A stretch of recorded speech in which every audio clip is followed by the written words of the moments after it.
Chapter 13. Festival. Mau Mau was given a traditional-looking outfit to wear, a pure white jacket and a red skirt. She covered her face with her fox mask and carried a lantern decorated with pampas grass and rice stalks. Thus attired, she was told, they were going to walk to the shrine at the edge of town.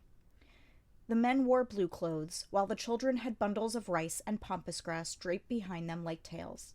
These people appeared to worship Kosen, a fox deity. The fox was a spirit of abundance, venerated in many places. It was only natural that there should be a major festival in autumn, when so much came from the land. Mau Mau heard the chiming of a bell. Beside her was someone who had outlined the eyes of their mask in a way that looked faintly ridiculous, despite its being a fox. The normal color to paint around the eyes of a mask like this was red, yet this person had used green, and the corners of the eyes seemed to droop down somehow. "Looks more like a tanuki," Mau Mau commented to the mask's owner, Shisui. Maybe she was better at drawing bugs than beasts. The thought brought an unexpected smile to Mau Mau's face. "Guess this is hardly the time," she said to herself. But she also knew that denying herself a pleasant thought wouldn't help her under the circumstances. "You remind me of a cat, Mau Mau," Shisui said. There was a bell on her hair stick that jingled every time she laughed. It sounded oddly like the bugs she'd once collected. Just on the end of the hair stick, Mau Mau could see a small bug carved from a jewel. The girl really did like insects. "Here, Mau Mau, make sure it's nice and tight," she said, and then snugged down the string of Mau Mau's mask. The string went right over where Mau Mau had tied her hair, though, and Shisui couldn't quite get it to stay. Hang on. I'll try again. Sit down." She helped Mau Mau seat herself on the railing of the inn. Then she brushed Mau Mau's hair aside and retied it. It needs something else. It looks so lonely with just a hair tie." "I don't mind." "Oh, I know. I'll lend you a hair stick. I have one shaped like a spider's web. It's really cute." Mau Mau wished there were some way to politely refuse. She dug into the folds of her robes and managed to come up with a hair stick Chinchi had given her. It looked plain, but the quality was fine. Mau Mau, who was perfectly happy to get by with a simple hair tie, tended to leave it in her robe. "Use this, if you would." "Aww." Mau Mau didn't have to turn around to picture the pout on Shisui's face. She pressed the hair stick into the other girl's palm. "Gee, this is nice, Mau Mau," Shisui commented. "Someone gave it to me," she replied. Given it to her without much ceremony, true enough still. "What if I asked you to give it to me? Would you do it?" After a moment's pause, Mau Mau said carefully, "I'm afraid not." She'd considered simply handing it off to someone once before, but hadn't. If she had then, or did now, she could barely imagine what the eunuch impersonator would say. Whatever it was, she knew he would be angry. "You'd think I just need to keep my mouth shut." But Jinchi was oddly skilled at reading Mau Mau's expressions. Partly because they'd now known each other for a fair amount of time, true, but even by that standard, he was quite sensitive to slight changes in her face. Even though Mau Mau, for one, felt she wasn't very deft at controlling her facial muscles, and thought all of her looks manifested as little more than scowls. Then again, maybe she could give Shisui the hair stick. If she never made it back to the capital alive, she wouldn't have to worry about the consequences. "There, all done." Shisui patted Mau Mau's shoulder and she stood up. Her hair was now tucked behind her right ear, making the mask much easier to put on. When she looked out at the village through the small eye holes, the whole world seemed different. Maybe it was because it was night, or perhaps it was the wavering flames of the torches, but the people walking around in their masks really did look like foxes. Except for the one standing next to her, who still looked like a green-eyed tanuki. Shisui, however, wasn't the only one who had painted her mask in green. Once in a while they crossed paths with a green-eyed fox. Most of them were men. Their blue trousers gave them away. Mau Mau started to wonder if the green eyes had some sort of significance. "It's otherworldly, isn't it?" Shisui said. "Uh-huh." That much was certainly true. "You're not freaked out?" "The point of which would be?" She agreed, though, that it was unearthly. Instead of her normal shoes, she was wearing wooden clogs that clacked with each step she took, and then there was the bell ringing, and an owl that hooted from the forest. All the noises came together into something uncanny, until she was almost convinced she could hear foxes yowling in the night. With the foxes' voices in the background, they walked among the lantern plants and the rice stalks and the firelight. They emerged from the forest and made their way along a single narrow path winding among the rice paddies. Their progress was accompanied by an occasional unpleasant hissing, the sound of insects incinerating themselves as they flew into the torches placed at intervals along the path. There seemed to be quite a few of them. "Lots of grasshoppers this year," Shisui said. That was exactly why the festival had to be so lavish. That was the wish it carried. "Around here, we venerate the fox deity who brings abundance. You know why?" "No, why?" Ring, ring. Shisui's bell chimed as she walked and talked. "There was once a tribe of native peoples who lived in this area." Then, though, a people from a different country came from the west.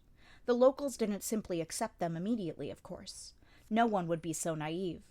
Most villages chased them out, wanted them to go away. But a few villages, a very small number, took those newcomers in. "These people from the west, they knew things, and some people here saw the value of that knowledge." The newcomers knew how to make fields more productive, how to exterminate harmful insects. Valuable knowledge indeed. Many, however, still didn't smile on them. Around the time the newcomers had settled down and begun to have children with the locals, their neighbors attacked, seeking to steal their fields. After several such attacks, the people built a hidden village so that their children and grandchildren would be safe. They found a place where hot springs bubbled forth from the earth, and there they built. Presumably, what they constructed was the village where Mau Mau now was. And the foxes? They represented the people from that foreign land, she thought. Referring to those of other tribes as if they were animals was hardly uncommon. In other words, the deity, or perhaps deities, of this village was the very ancestor of these people, and the villagers were themselves fox gods. "They say the foxes here are white foxes, so that mask was pure white when you picked it up, right? But by settling here, they became dyed with color." White foxes. Did that symbolize pale skin? And could the dyeing be taken to refer to intermarriage? "I feel like I've heard something like that before," Mau Mau thought, and at almost the same moment, Shisui provided the answer. "The men of this village, a lot of them can't tell colors apart," she said. "Can't tell colors apart?" "Yeah, it's a lot less common among the women, though." "Well, that explains it." That was why there were so many masks with green eyes, and why so many of them were worn by men, and even why one of them belonged to Shisui. Shisui took the pod from the lantern plant attached to her lantern and broke the orange skin, taking out the berries within. She wiped them briskly against her sleeve and popped them into her mouth. "They don't taste very good," Mau Mau informed her. "I know." "They're toxic." "I know."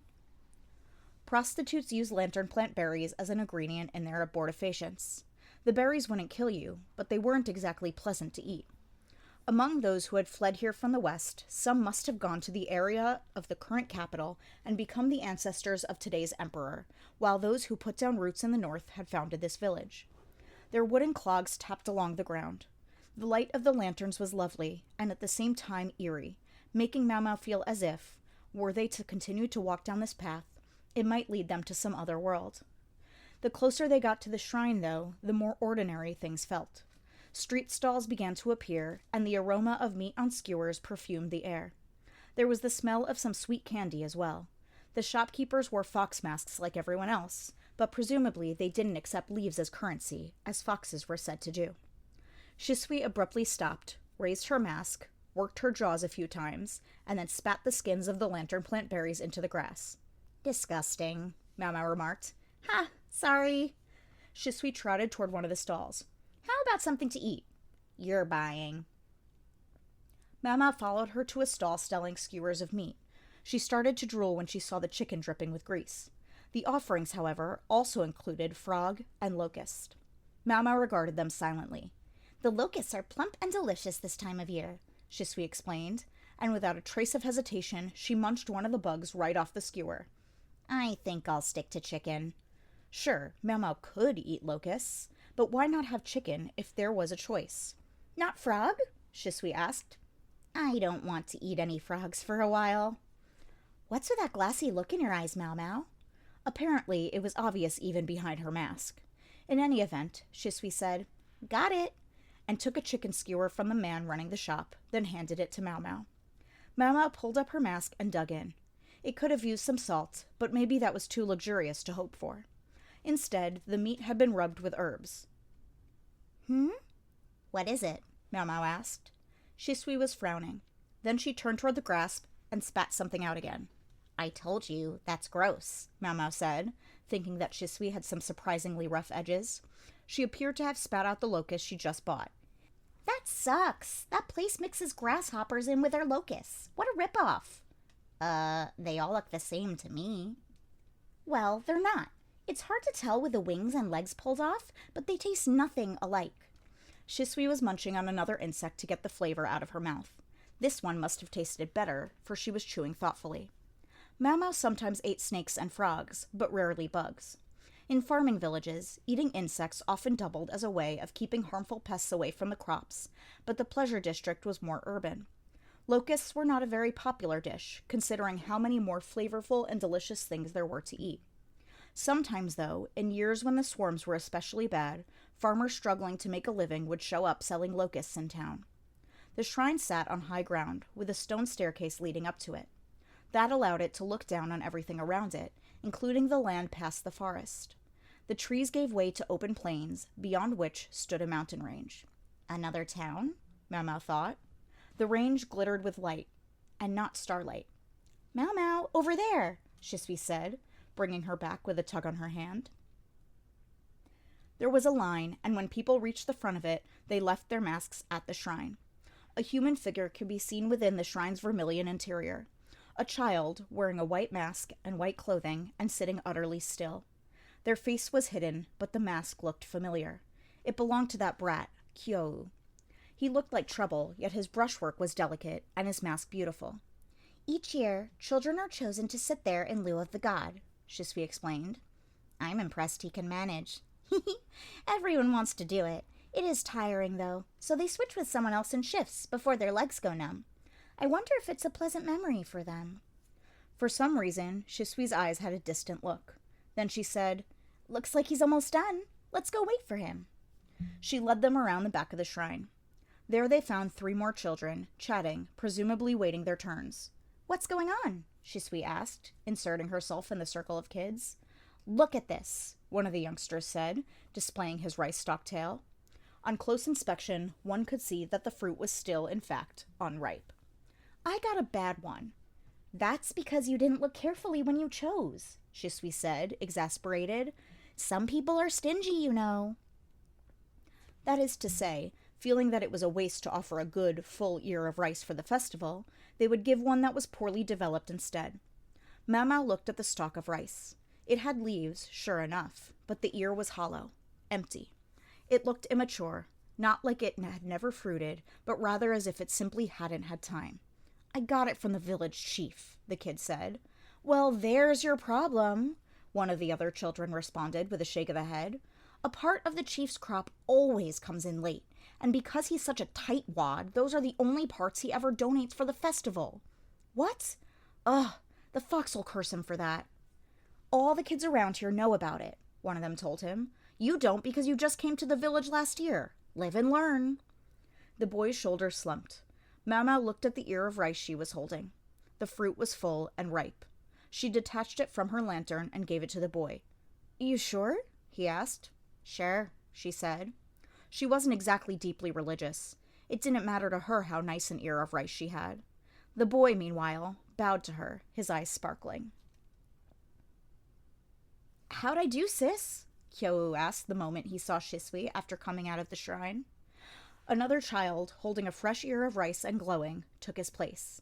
Very nice, very nice. Mau Mau didn't know what was so nice about it. He just sat in one place in the shrine, but she kept her peace. I wish my mom could have seen me, Kyo said, somewhat sadly.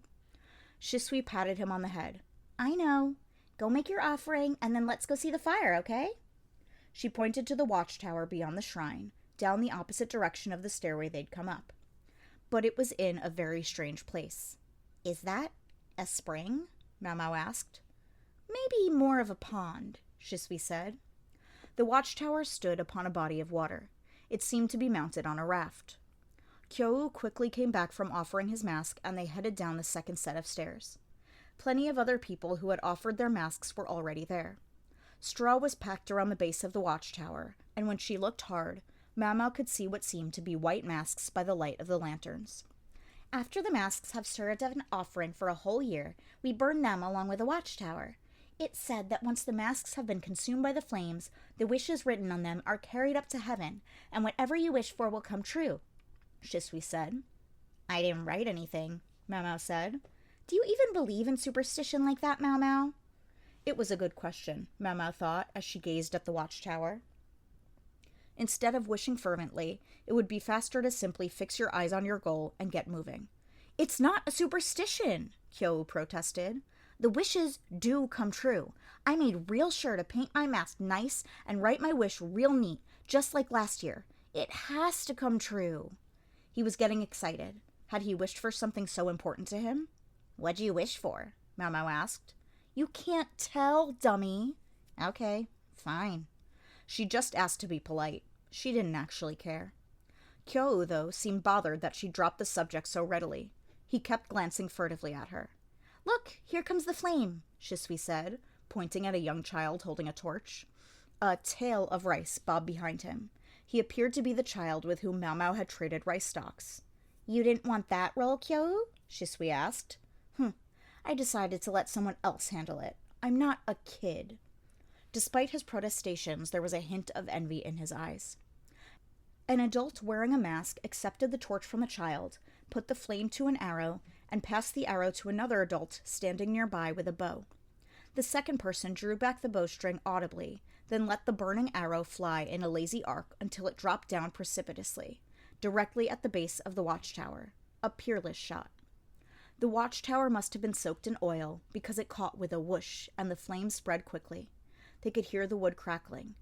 It's so weird, Shisui said. How the watchtower burns, but the raft right under it doesn't. That was probably because the raft was in contact with the water, keeping it cool enough to prevent it from burning. In any event, the watchtower turned into a pillar of flame, taking with it the fox masks around it. The smoke, then, must carry the wishes to the sky. Oh, Kyo mumbled. The tower was collapsing, and some of the masks dropped into the water. He looked at them intently, trying to see whether his own mask was among them, but there was no way to tell from this distance. Not even half the masks were completely consumed by the fire and taken up to the heavens. The wishes that don't come true sink down to the bottom and nourish future blessings, Shisui said, almost to herself. Insects don't survive the winter. All they leave behind are their children. She was focused on the distant spectacle of the conflagration of the watchtower. Mau didn't understand the meaning of her words. Not then.